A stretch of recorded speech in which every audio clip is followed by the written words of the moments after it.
السلام عليكم ورحمة الله وبركاته. ازيكم يا صيادلة في كل أنحاء العالم. رغيب الهجرة لاستراليا برحب بكم في فيديو جديد على قناتكم صوت صيادلة مصر مع دكتور فاضل. وتابعونا على صفحة الفيسبوك، أنا دكتور صيدلي وعندي حقوق. احنا بنعمل باكج كورس كامل شامل للغة الإنجليزية ومعادلة الصيدلة فيما يسمى امتحان ال PTE أكاديميك للغة الإنجليزية وامتحان الأوبرا إكزام للصيدلة، وبنأهلك إن شاء الله لاجتياز الامتحانين. النهاردة عندنا محاضرة أوبرا.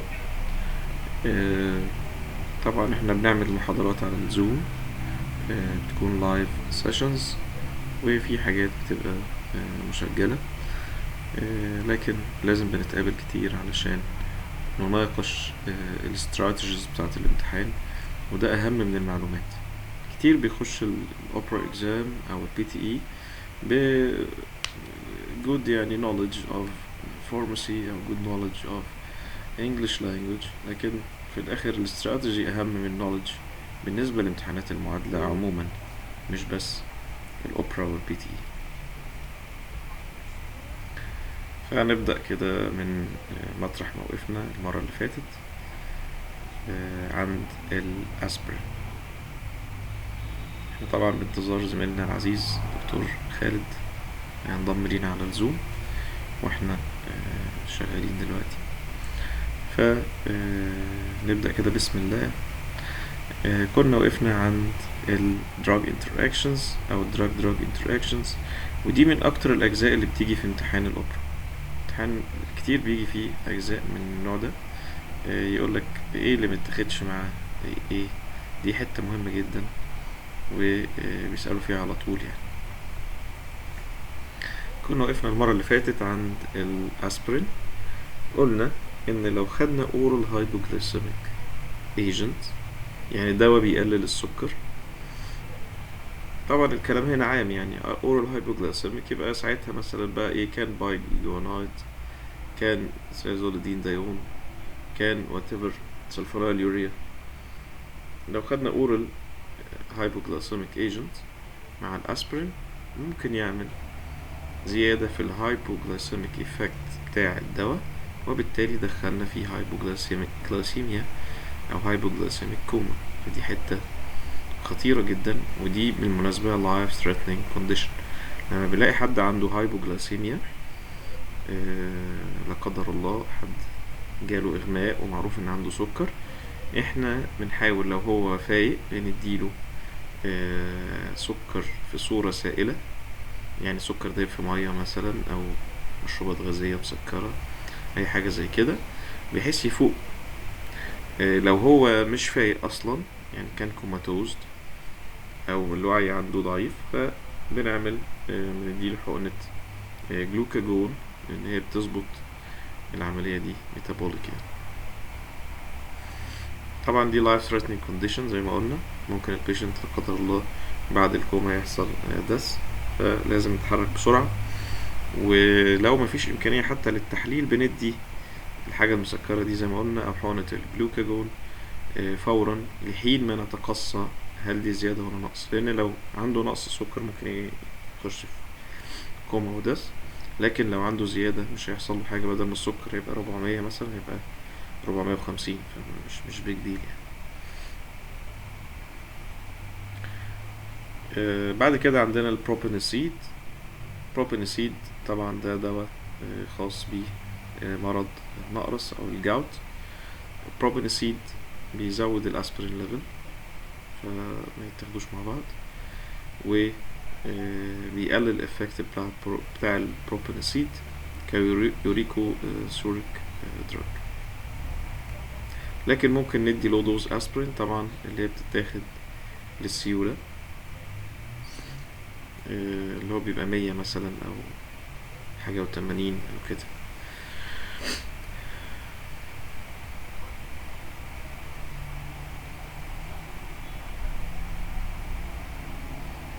الانسايدز مع البوتاسيوم سبيرنج دايوريتكس. طبعا الانسايدز هي تشمل أدوية المسكنات اللي هي اسمها نون ستيرويدال anti inflammatory drugs كلها. مش بس الاسبرين، مع البوتاسيوم سبيرنج هتزود الريسك اوف هايبركاليميا، يعني زيادة بوتاسيوم الدم، والنفروتوكسيستي طبعا.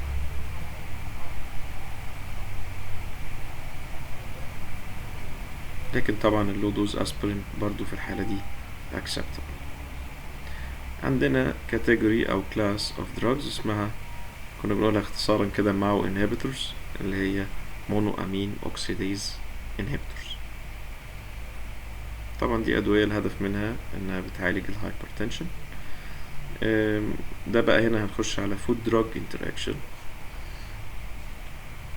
الماو انهبيتورز لو كلنا معاها تايرامين ريتش فود، تايرامين ريتش فود زي المش اللي بيعملوه عندنا في مصر في الفلاحين، اللي هو الجبنة القديمة او البسطرمة الاير درايد ميت او الصويا صوص، ده طبعا ممكن يعمل hypertensive crisis، ف should be avoided يعني. طبعا hypertensive crisis للي مش عارف هي ارتفاع ضغط الدم فوق 200 في السيستوليك اللي فوق، وفوق 100 في الدايستوليك اللي تحت. دي بتبقى خطيرة جدا يعني، life threatening condition.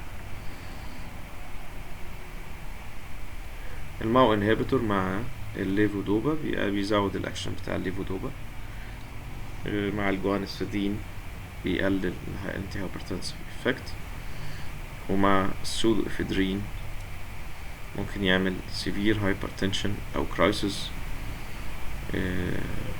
لو اتاخدوا concomitantly يعني. الليثيوم ده اكتئاب، بيتاخد ممكن مع لو دوز اسبرين، مفيش مشكلة، لكن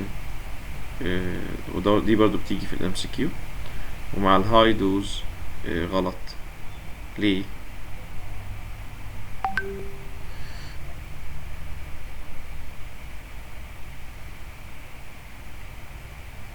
لانه بيزود التوكسيستي. يبقى الليثيوم مع الايس انهبيتورز، كلاس المعروفة اللي هي الانجيوتنسين converting enzyme inhibitors، اللي هم اخرهم بريل، السينوبريل، كابتوبريل، الحاجات دي، مع الدايوريتكس، مع الانسيدز، مع المترونيدازول. وهنا هحفظكم بقى المترونيدازول بيشتغل ازاي، دي جت على ذهني دلوقتي. كنا دايما بنحفظ المترونيدازول نقول ان هو زي المترو بيبقى اندر جراوند فما فيش هوا، يبقى المترونيدازول شغال انيروبيك. وبيشتغل على ايه؟ افتكر شريط المترو بيبقى خطين، يبقى ده شغال على الدي ان ايه، دي حته كده في الميكروبيولوجي. والتوبايروميت هاي دوز طبعا، دول كلهم ممكن يعملوا ليثيوم توكسيستي، يعني بيزودوا الليثيوم كونسنتريشن.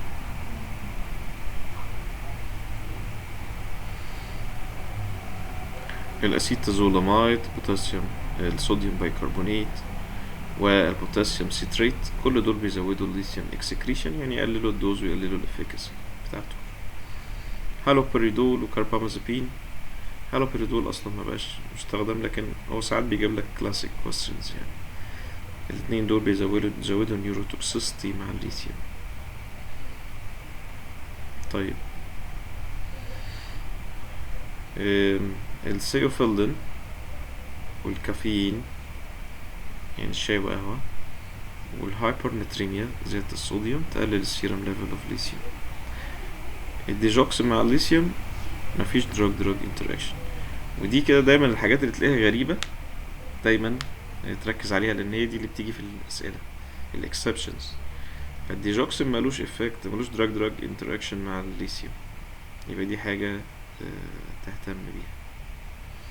الحاجات السيروتونيرجيك اللي بتزود السيروتونين، يزود ال risk for serotonin storm.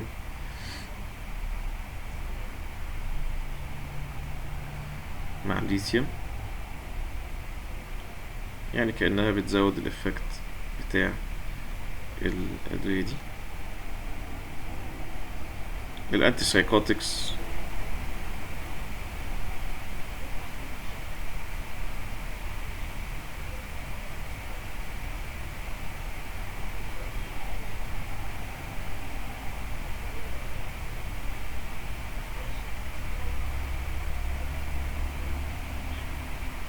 الأنتي سايكوتكس مع if taken concomitantly مع الليثيوم بتعمل حاجة اسمها neuroleptic malignant syndrome، وده يعني life threatening rare neurological emergency.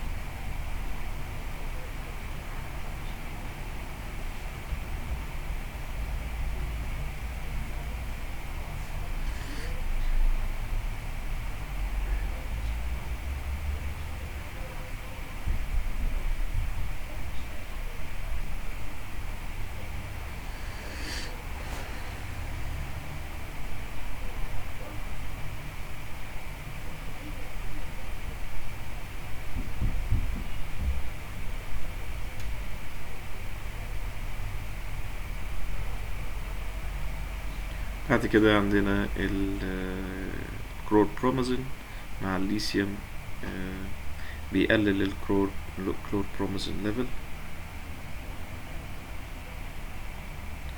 طيب بعد كده عندنا الفينيتاين. السيروتونين سندروم يا دكاترة للي ما يعرفوش، هو لو عندنا 2 serotonin agonists البيشنت خدهم in combination بيعمل حاجة اسمها serotonin syndrome، وهي عبارة عن mental status change، autonomic instability. يعني ايه autonomic instability؟ يعني tachycardia، diarrhea، shivering، diaphoresis، mydriasis، و neuromuscular abnormalities زي tremors والseizure وhyperreflexia. فالحاجات دي كلها تظهر مع زيادة السيروتونين ليفل. بعد كده عندنا الفينيتوين. فينيتوين دي كل الدراج انتراكشنز من واقع الاختبارات اللي فاتت.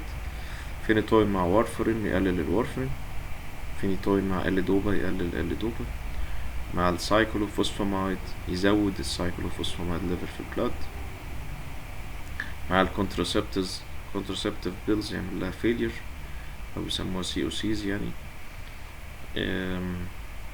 السيبروفلوكساسين مع الفينيتاين هيقلل الفينيتاين ليفل، فبالتالي نحتاج هاير دوز عشان تدي إفكت.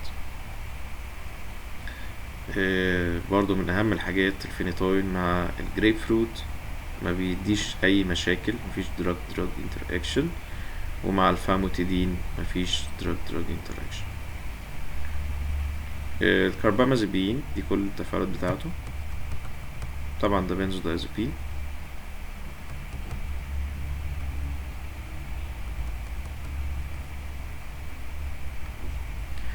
مع الوارفرين الوارفرين افكت هيقل، وبالتالي افكت يقل، ولما الافكت بتاع الوارفرين يقل ممكن يعمل جلطة لا قدر الله.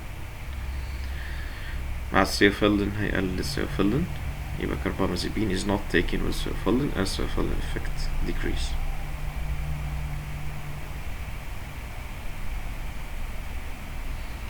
طيب aripiprazole مع carbamazepine هيقل aripiprazole effect. مع الليثيوم ممكن يزود النيوروتوكسيستي. كربامازepine مع بيزيد والتوكسيستي بتاعته او احتمالية التوكسيستي بتزيد مع الحاجات اللي هنقولها دي، وهنقولها من الأهم للأقل أهمية: فلوكسيتين، إريثرومايسين، فلوكونازول، كيتوكونازول، فلوفوكسامين، وسيماتيدين. مع الكوكس زي ما قلنا كوكس فيلير.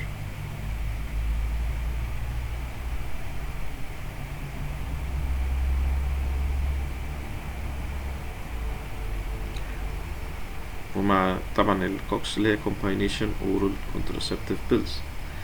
ومع الفينيتوين، فينيتوين مع كربامازيبين.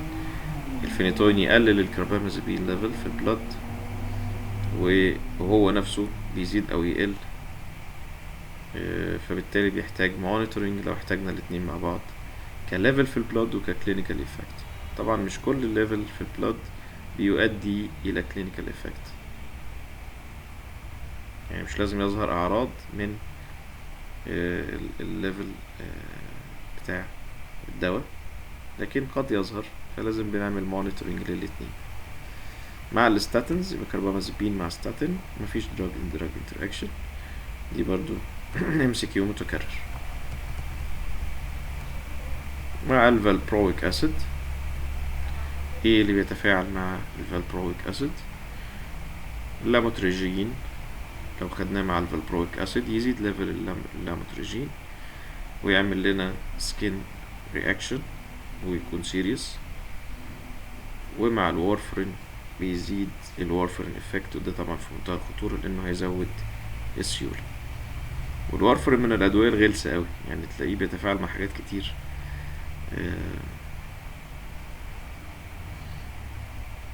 ويزيد ويقل على حسب الدراجز اللي معاه، فبيبقى دواء محتاج تركيز جامد قوي، لان حتى الدراج انتراكشن بتاعه بيكون خطير جدا. طبعا زيادة السيولة بتعمل نزيف، ونقص السيولة يعمل جلطة، دي حاجات في منتهى الخطورة يعني.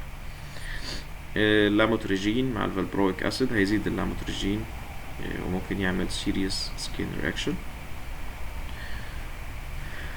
اللاموتريجين مع الكوكس والريفامبيسين والفينيتوين والفينوباربيتال يقلل اللاموتريجين ليفل. اللاموتريجين مع الكربامازيبين هيقلل اللاموتريجين ليفل ويزود الكربامازيبين ايبوكسايد ويعمل CNS manifestations. طيب الاريبيبرازول مع كربامازيبين هيقلل الافكت بتاع الاريبيبرازول. اريبيبرازول مع ال SSRIs او selective serotonin reuptake inhibitors زي الفلوكسيتين والباروكسيتين هيزود الاريبيبرازول ليفل ويعمل adverse events او adverse effects. طبعا انت لما تيجي تحفظ الحاجات دي تشغل الفيديو ده كذا مرة، اسمع كذا مرة، هتثبت في ذهنك هذه drug interactions. مع ال دوبا، ايه اللي بيتفاعل مع ال دوبا؟ الانتاسيدز تقلل الابسوربشن. الانتاسيدز بقى اللي هي ادوية الحموضة اللي بتشتغل فيزيكالي او كيميكالي، يعني مع اللي هي الانتاسيدز المباشرة، الادوية اللي فيها الومنيوم مثلا، ف should be avoided مع ال دوبا. ال دوبا مع الايرن supplements بيقلل ال دوبا absorption، هنفصلهم عن بعض بفترة لا تقل عن ساعتين. مع الفينيتوين ال دوبا افكت بيقل، ومع الميثايل دوبا ال دوبا افكت بيزيد. من الحاجات اللي بتيجي برضو دواء في drug interactions او الادوية المشهورة في اختبار المعادلة، دراج اسمه البيرهكسلين، وده بروفيلاكتيك انتي انجينال ايجنت. من مشاكله انه ممكن يعمل هايبوكلاسيميا، وهو بالمناسبة 2D6 substrate and inhibitor. البيرهكسلين مع SSRIs هتزود ليفل البيرهكسلين وبالتالي توكسيستي تزيد، ف should be avoided مع فلوكسيتين والباروكسيتين طبعا والسيتالوبرام. ميثوتريكسيت من اهم الحاجات اللي بيجي عليها اسئلة. ميثوتريكسيت مع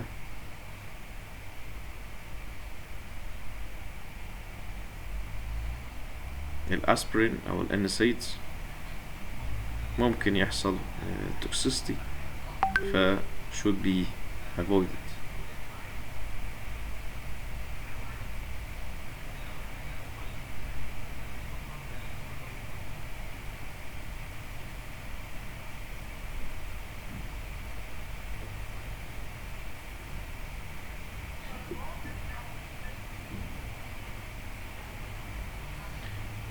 ميثوتريكسيت مع سلفاميثوكسازول وترايميثوبريم اللي هو الانتيبيوتيك المشهور.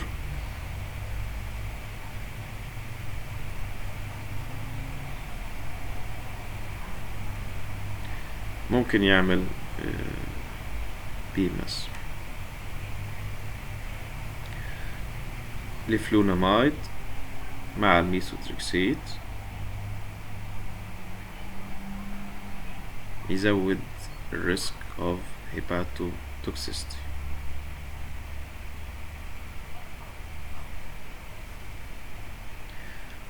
طبعا الميثوتريكسيت مع السايكلوسبورين ممكن يعمل renal toxicity ويزود الريسك of hepatic toxicity.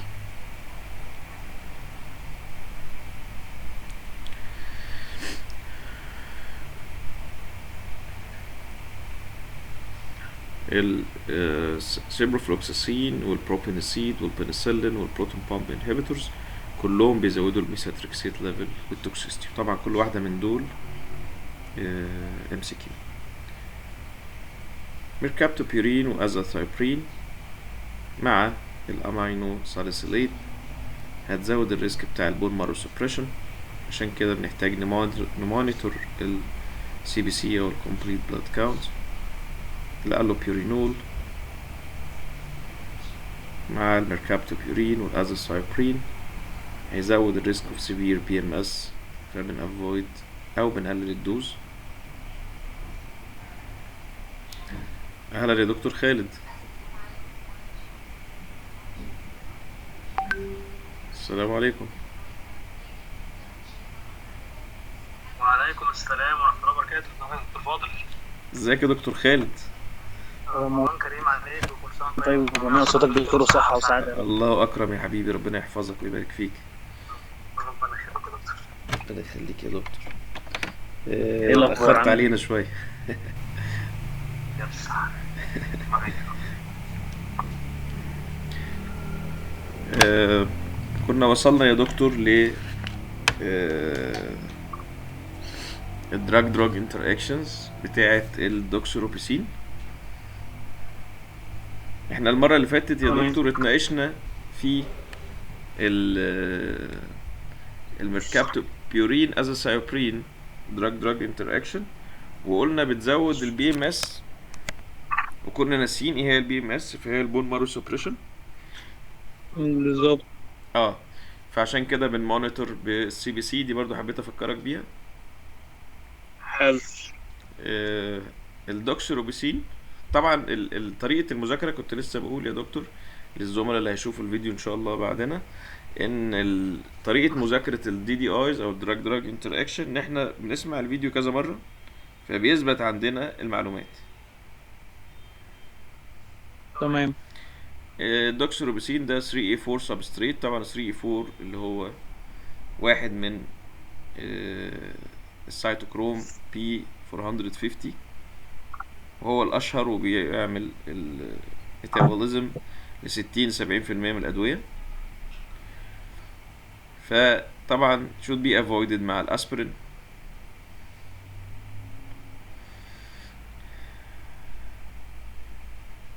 عشان ممكن يزود الدوز بتاعته يعني. ومع الجلوكوزامين دايما بقى بنركز في الحاجات اللي ملهاش دراج انتراكشن، لان دي بتبقى تعتبر exceptions، فساعات بيسألوا فيها. هما دايما يحبوا الحاجات الغريبة يعني.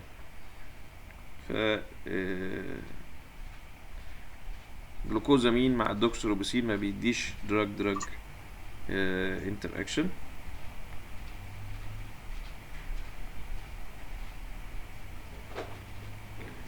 الدوكسوروبيسين مع الفينجوليمود ده دواء بتاع التصلب المتعدد او المالتيبل سكلوروزس، هيزود الريسك بتاع الكارديوتوكسيستي بتاعت هذا الدواء، فطبعا not taken concomitantly.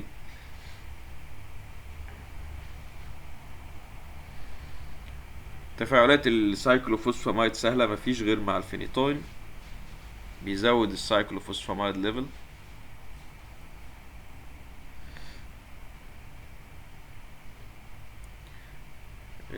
ندخل بعد كده على الكالسي يورين inhibitors. دول طبعا immunosuppressant drugs بتقفل الانزيم اللي اسمه كالسيوم يورين.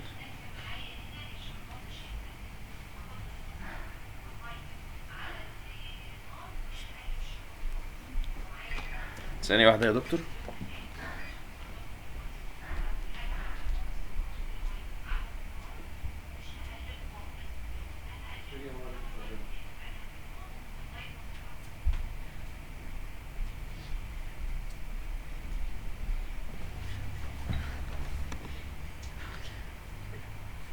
مع الكالسيوم يورين انهبيتورز سبستريت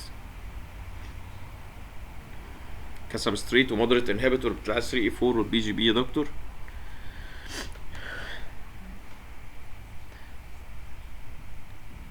الحاجات اللي بتزود السايكلوسبورين والتكروليماس ليفل وبالتالي التوكسيستي. وبرضو يعني حاولوا تعملوا لها يا جماعة حاجة تحفظوها بيها نيمونيك كده خاص بيكو برضو، زي الاميودارون والازول والماكروليدز والاسيتازولاميد والدلتيازم. الاملوديبين بيزود السايكلوسبورين ليفل وبالتالي تزيد التوكسيستي. ومع الانسيدز ممكن يزود الريسك اوف نيفروتوكسيستي. لكن اللو دوز اسبرين از سيف. طبعا اللو دوز قلنا اللي هي 100 او اقل، اللي هي بيستخدموها للسيولة. كاربامازيبين والفينيتوين والفينوباربيتال والريفامبيسين والسان جونز بيقللوا السايكلوسبورين والتكروليماس ليفل.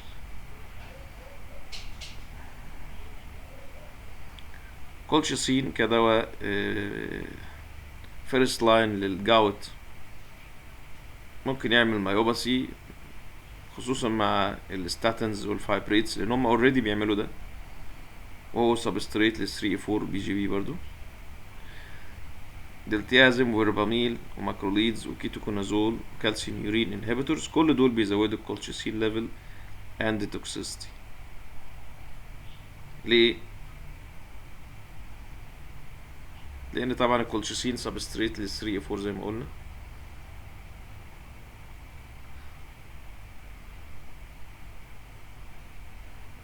كوكس او البيلز بتاعت منع الحمل.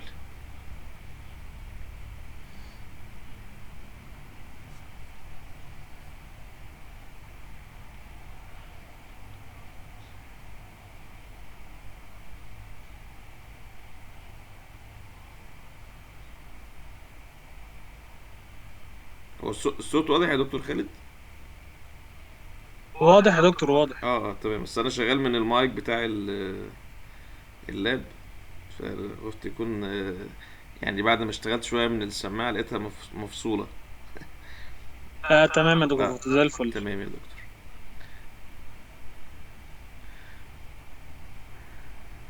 فطبعا دول ميتابولايزد بال 3 A 4 برضو.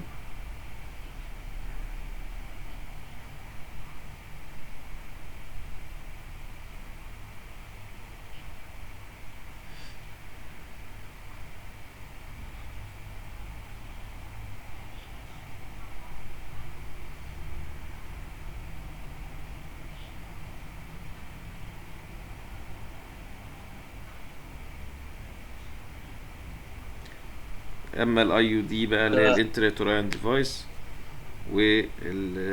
زي اللي بيسموها اللوب او حاجات اللي بتزرع في الرحم دي لمنع الحمل. و وال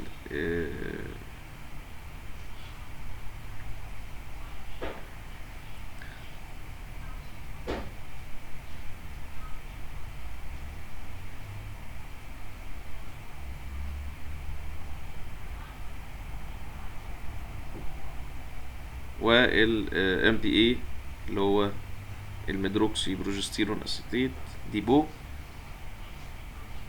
لا يتأثروا ب 3 4 انهبيتور. دي برضو بتيجي في اسئلة ال MCQ.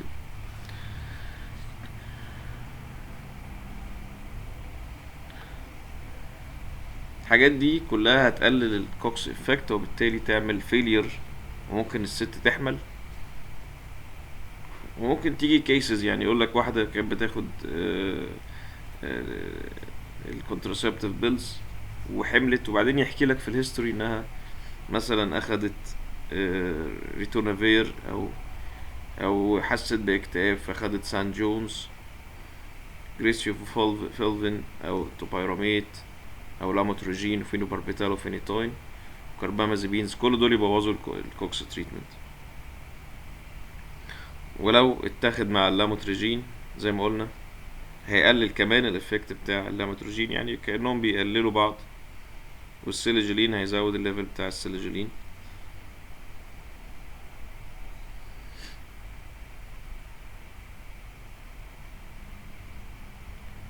سيسابرايد مشاكله مع الازول والماكروليد. ماكروليد طبعا اللي هي الاريثرومايسين والكلاريثرومايسين والسبايرامايسين، ومع الدلتيازم بيعملوا كارديو توكسيستي، وممكن يعمل كيو تي برولونجيشن. كيو تي دي اللي هي انترفال كده في الاي سي جي هتطول شويه لو concomitant administration of cisapride مع اي حاجه من دول. الأوميبرازول مع الليفوسايروكسين هيقلل الليفوسايروكسين، ومع الكلوبيدوجريل هيقلل الكلوبيدوجريل، وده ممكن يبقى خطير يعني. الكلوبيدوجريل اللي هو البلافكس طبعا.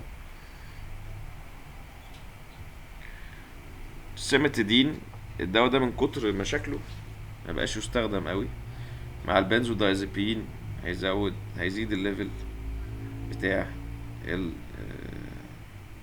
بتاعهم كلهم ما عدا الاوكسازيبام. يعني الاوكسازيبام احنا قلنا بقى نحفظ الاكسبشنز، فده من الاكسبشنز. مع التي سي اي هيزود التي سي اي اللي هي الترايسايكليك انتي ديبريسنت. مع الكربامازيبين هيزود الكربامازيبين.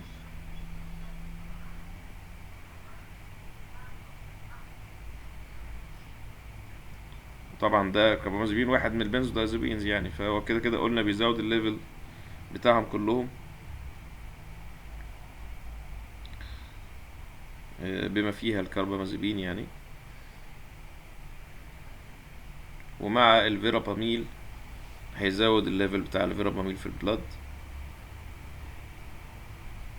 طيب اللي جايه دي مهمه جدا وبتيجي على طول. الفاموتيدين مع اي حاجه من دول مفيش دراج انتراكشن. يبقى الفاموتيدين مع اي حاجه من اللي هنقولها دي ما بيعملش دراج انتراكشن. ايه هما؟ ديجوكسين وورفرين وسايوفيلين وفينيتوين. يبقى فاموتيدين مع اي حاجه من دول ما يعملكش دراج انتراكشن. نخش بعد كده على تفاعلات السيوفيلين.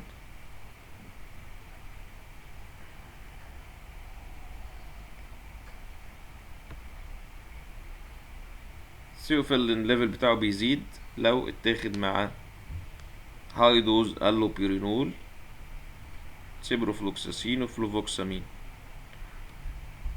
ومع الماكروليدز او دايسولفيرام او سيمتيدين او انترفيرون الفا او فلوفوكسامين، كل دول يزودوا السيوفيلين ليفل.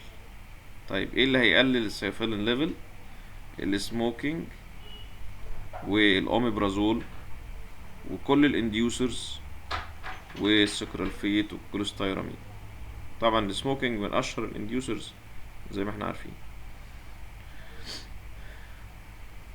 نيجي بقى على الحتة اللي ممكن تيجي كتير عشان هي برضو زي ما قلنا exception. السيوفيلين ما بيعملش اي رياكشن مع مين؟ وارفرين وديجوكسين وفاموتيدين. طيب سيوفيلين مع بيتا اجونست يعمل هايبوكاليميا. تتراسايكلينز بتعمل كليشن مع اللبن او الحاجات الدايفالنت كاتايون زي الكالسيوم والمغنيسيوم والايرن في صورة الفرس والزنك،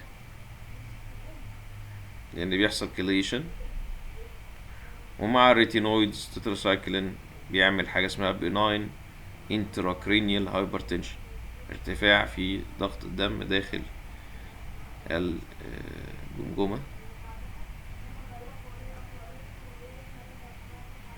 دوكسيسايكلين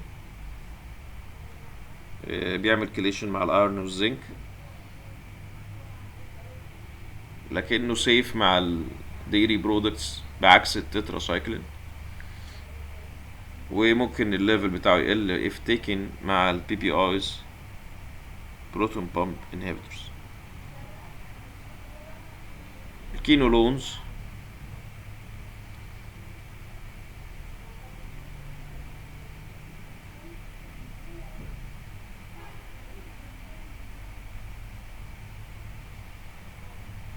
لو اتاخدت مع الايرن او الانتاسيد الومنيوم ومغنيسيوم او مع السكرالفيت هيقل الابسوربشن بتاعها، وبالتالي يقل الانتي مايكروبيال افكت.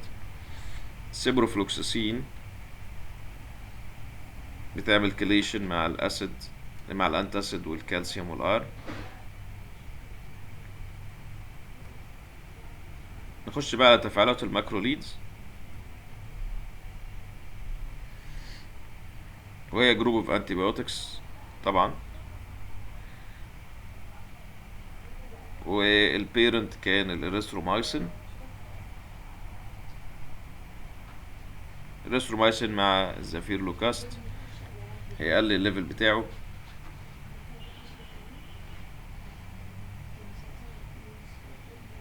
مع الكيتوكونازول او السيسابرايد يعمل كيو تي برولونجيشن.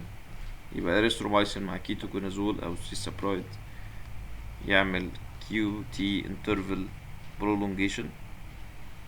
اريثرومايسين مع السيمفاستاتين يعمل مايوباسي، لانه طبعا بيزود ليفل السيمفا، والسيمفا لوحده او الستاتينز بتعمل مايوباسي. الفيراباميل الاتنين يزيدوا، اريثرومايسين مع فيراباميل. مع السايكلوسبورين ليفل هيزيد. الاريثرومايسين بقى ده تاني واحد من الماكروليدز، مع الفيراباميل هيزود ليفل اوف فيراباميل، كالسيوم شانل بلوكر طبعا.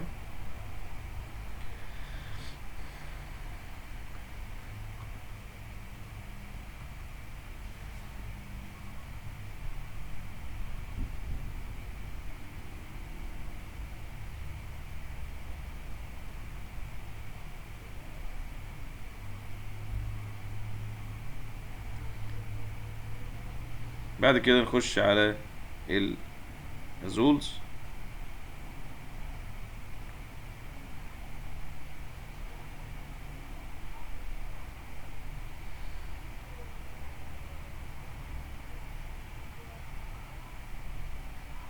ال H2 receptor antagonists وال PPI والانتاسيدز بتقلل الازولز absorption ما عدا الفلوكونازول. يبقى نركز على الفلوكونازول اهو.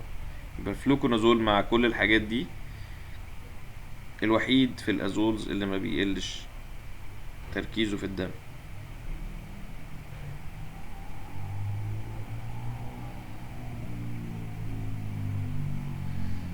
الفينيتوين مع الازول يقلل تركيز الازول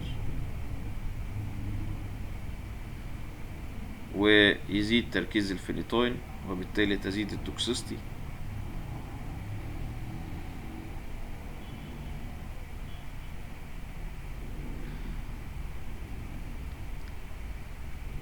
الريفامبسين يقلل الازولز ليفل، يعني ازول مع ريفامبسين ما ينفعش. الكيتوكونازول بقى تحديدا مع الكربامازيبين يزود الكربامازيبين، ومع الساكينافير يزود الساكينافير ليفل. طبعا الاتنين بيزيد فيهم التوكسيستي. والفلوكونازول من الازولز طبعا مع الانفوتيرسين يحصل انتاجونيزم بينهم، مع الاوميبرازول يزود الاوميبرازول، مع السيليكوكسيب يأثر على الميتابوليزم. السيليكوكسيب ده طبعا ده كوكس 2 غير الكوكس 1 طبعا، اللي هو الجيل الحديث يعني اللي بيعمل ايه، اللي بيحافظ على المعدة. الاتراكونازول مع الكالسيوم شانل بلوكرز زود الريسك اوف هاي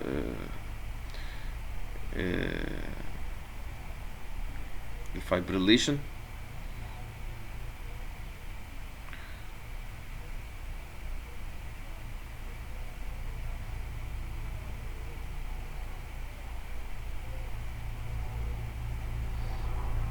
سوري، مع الهارت فيلير.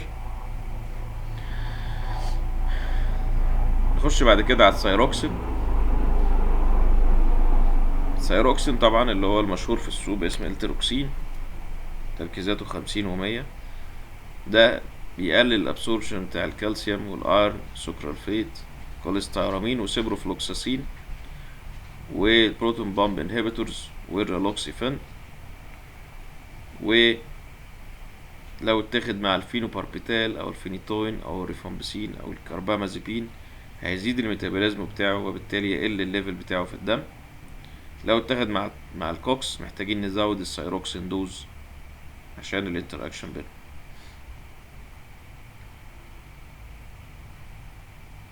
سانت جونز دي بقى دي بطل الامتحان، تيجي على طول. سانت جونز ممكن نستخدمها في المايلد والمودريت ديبريشن لكن مش السيفير.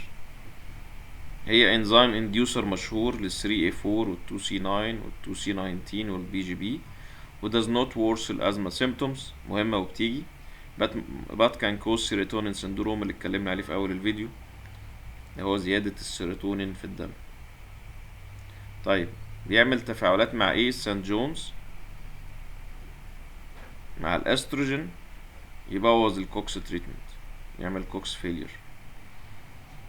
سانت جونز مع الانتي ديبريسنت يعمل سيروتونين سيندروم، يتفاعل مع الستاتين. should be avoided مع الانتي ابيليبتكس الابيكسابان والريفاروكسابان، ويقلل الافكت بتاع الوارفرين، وما بيعملش افكت مع الريفامبسين. دي قصة السانت جونز ودي الحاجات المتكررة في الامتحان اللي تخصه. النجم التاني المشهور الجريب فروت جوس. هنعرف الاول ما بيعملش تفاعلات مع مين؟ مع الروزوفاستاتين، فينيتوين، وارفرين ديجوكسين. يبقى كل دول ما بيعملش معاهم اي دراج انتر اكشن، ودي في منتهى الاهمية. لكن should be avoided مع مين؟ مع الستاتنز، اميودارون، كولشيسين، بوسبيرون، نون دي اتش بي، كالسيوم شانل بلوكرز، سايكلوسبورين، تاكروليماس، والسيكونافير. كل دول should be avoided معاهم ان احنا نشرب جريب فروت او ناكل جريب فروت. نخش بعد كده على السموكينج. طبعا السموكينج انديوسر فهيقلل الليفل بتاع السايوفيلين والليدوكين كلوزابين والاولانزابين. البروبينيسيد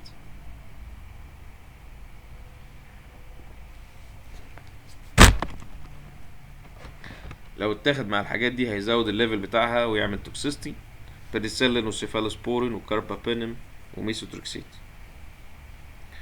البروبينيسيد مع الريفامبسين يزود الريفامبسين، ومع الاسبرين بيزود الاسبرين، و يقلل كمان اليوروكيسوريك افكت بتاع البروبينيسيد لو اتاخد مع الاسبرين.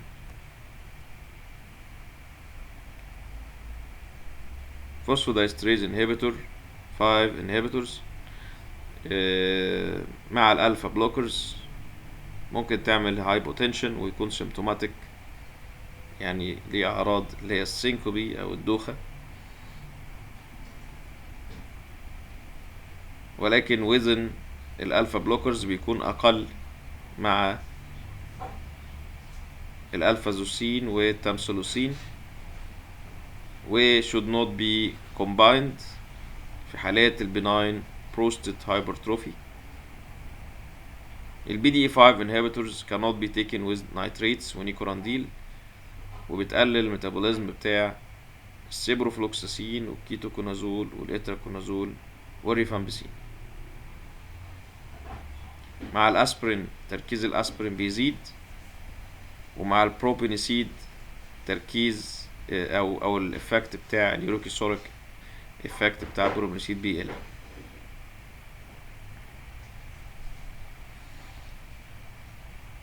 البيسفوسفونيت بتعمل كيليت مع الكالسيوم وبالتالي يمنع الامتصاص. بتعمل كومبلكس مع الايرن، ومع الانسيدز بتزود الريسك اوف ألسر. الوارفرين، وده برضو كينج في الامتحان. ده سبستريت للسيتوكروم بي 2C9 mainly، والى حد ما مع ال 1A2 2C19 و 3A4. الوارفرين مع الجينكو ممكن يسبب نزيف، يعني بيزود ليفل الوارفرين. مع الفينايل افرين يزود الاجريجيشن، وبالتالي يعاكس شغل الوارفرين. مع الازيتيميب ده تقريبا مفيش تفاعل، ودي بتيجي برضو كتير. يبقى لو اداك اختيارات كتيرة منها الازيتيميب تختاروا اللي هو ايه least drug interacting with warfarin. في حاجات بتزود الليفل عن طريق انهبيشن بتاع الميتابوليزم زي الفوريكونازول والسيبروفلوكساسين والسلفا ميثوكسازول. الوارفرين بيزيد مع الانسيدز ومع السيليكوكسيب باعتباره واحد منهم. كل الستاتنز تزود الريسك اوف بليدنج مع الوارفرين ما عدا، خلي بالك من ما عدا اتورفاستاتين والبرافاستاتين. ترامادول يزيد الريسك اوف بليدنج مع الوارفرين، لكن المورفين بيستخدم بأمان. الحاجات بقى اللي ما لهاش دراج انتراكشن مع الوارفرين ودي في منتهى الأهمية: كلورامفينيكول، اوميبرازول، فاموتيدين، اللوبيرينول، سايوفيلين. وفي حاجات بتقلل افكت الوارفرين ولذلك بتحتاج مونيتورنج، وممكن نزود الدوز زي الديكلوكساسيلين والفلوكوكساسيلين. الجدول ده في تجميعة لتقريبا معظم الكلام اللي قلناه، فهنبص عليه كده، ومرة الجاية ان شاء الله ندخل على الاوتونوميك نيرفس سيستم. بشكركم جدا. عايز الناس اللي مشتركة في الكورس تلتزم بالحضور، عشان ده هيفرق معانا قوي في لما نيجي نذاكر، تبقى الامور فاميليار بالنسبة لنا ان شاء الله، وعشان نبدأ على طول بقى نحل الاسئلة. واحب ابشركم ان الجزء الصعب في امتحان المعادلة هو اللي عدى، وربنا يوفقنا ان شاء الله في اللي جاي. وزي ما بنقول دايما اهم حاجة التركيز على الحل ثم الحل ثم الحل. اشوفكم الفيديو الجاي، وبشكركم جدا، وبشكر اللي حضروا معايا على الزوم، والسلام عليكم ورحمة الله وبركاته. دكتور فاضل، نعم يا دكتور خالد. بقول لك يا دكتور، حضرتك النهارده بدأت من امتى؟ بدأت من انهي صفحة بالظبط؟ معلش.